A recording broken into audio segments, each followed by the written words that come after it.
ಈ 2005ನೇ ಇಸ್ವಿಲ್ ಕೊಂಡ್ಕೊಂಡಂತ ಜಾಗನ ಇತ್ತೀಚೆಗೆ ಅವರು ಅದನ್ನ ಅವರ ತಂಗಿ ಶ್ರೀಮತಿ ಪಾರ್ವತಿ ಸಿದ್ದರಾಮಯ್ಯನವರ ಧರ್ಮಪತ್ನಿ ಅವರಿಗೆ ಕುಂಕುಮದ ರೂಪದಲ್ಲಿ ಕೊಡ್ತಾರೆ. ಇದನ್ನ ಯಾಕೆ ನಾನು ಇದನ್ನ ಕುಂಕುಮದ ರೂಪದಲ್ಲಿ ಅಂತ ಹೇಳ್ತಾ ಇದ್ದೀನಿ ಅಂದ್ರೆ, ಕುಂಕುಮ ಕಂಡ್ರೆ ತಿರಸ್ಕಾರ ಮಾಡೋ ಸಿದ್ದರಾಮಯ್ಯ ಕುಂಕುಮದ ರೂಪದಲ್ಲಿ ತಗೊಳ್ತಾರೆ. ಈ ಜಾಗದಲ್ಲಿ ನಗರಾಭಿವೃದ್ಧಿ ಬಡಾವಣೆಯನ್ನ ಮಾಡ್ಬಿಟ್ಟಿರುತ್ತೆ, ಅದಕ್ಕೆ ಪರಿಹಾರವನ್ನ ಕೇಳ್ತಾರೆ.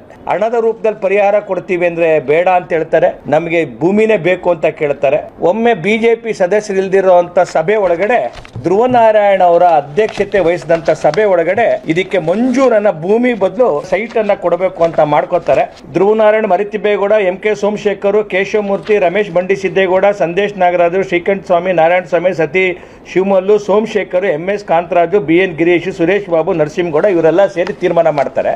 ಇವ್ರಿಗೆ 50-50 ಅನುಪಾತದಲ್ಲಿ ಜಾಗ ಕೊಡಬೇಕು ಅಂತ. ಪಾಯಿಂಟ್ ಏನಪ್ಪಾ ಅಂತಂದ್ರೆ, ವಶಪಡಿಸ್ಕೊಂಡಿರೋದು ಜಾಗ ಇಲ್ಲಿ ದೇವನೂರು ಬಡಾವಣೆ, ನಿಮ್ಗೆ ಗೊತ್ತಲ್ಲ ಮೈಸೂರಿನ ದೇವನೂರು ಬಡಾವಣೆ. ಆದ್ರೆ ಇವರಿಗೆ ಅದ್ರ ಬಾಬ್ತು 14 ಸೈಟ್ ಅನ್ನ ಸಿದ್ದರಾಮಯ್ಯನವರ ಹೆಂಡತಿ ಹೆಸರಲ್ಲಿ ಕೊಡ್ತಾರ. ಎಲ್ಲಿ ಕೊಡ್ತಾರಪ್ಪ ಅಂದ್ರೆ, ವಿಜಯನಗರದ 2ನೇ ಹಂತ ಮತ್ತೆ ವಿಜಯನಗರದ 3ನೇ ಹಂತಕ್ಕೆ ಸಿದ್ದರಾಮಯ್ಯನವರಿಗೆ ಬದಲಿ ನಿವೇಶನ ಕೊಡ್ತಾರೆ. ಒಂದಲ್ಲ ಎರಡಲ್ಲ 14 ಸಿದ್ದರಾಮಯ್ಯನವರ ಹೆಂಡತಿಗೆ. ಕಾನೂನಲ್ಲಿ ಇರ್ತಕ್ಕಂಥದ್ದು ಎಲ್ಲಿ ಸ್ವಾಧೀನ ಪಡಿಸ್ಕೊಂಡಿದ್ದಾರೆ, ಜಾಗ ಸ್ವಾಧೀನ ಪಡಿಸ್ಕೊಂಡಿರೋದು ಎಲ್ಲಿ, ಇವತ್ತಿನ ಕ್ಯಾತ್ಮಾರ್ನಹಳ್ಳಿ ಪಕ್ಕದಲ್ಲಿರ್ತಕ್ಕಂಥ ದೇವನೂರು ಬಡಾವಣೆ.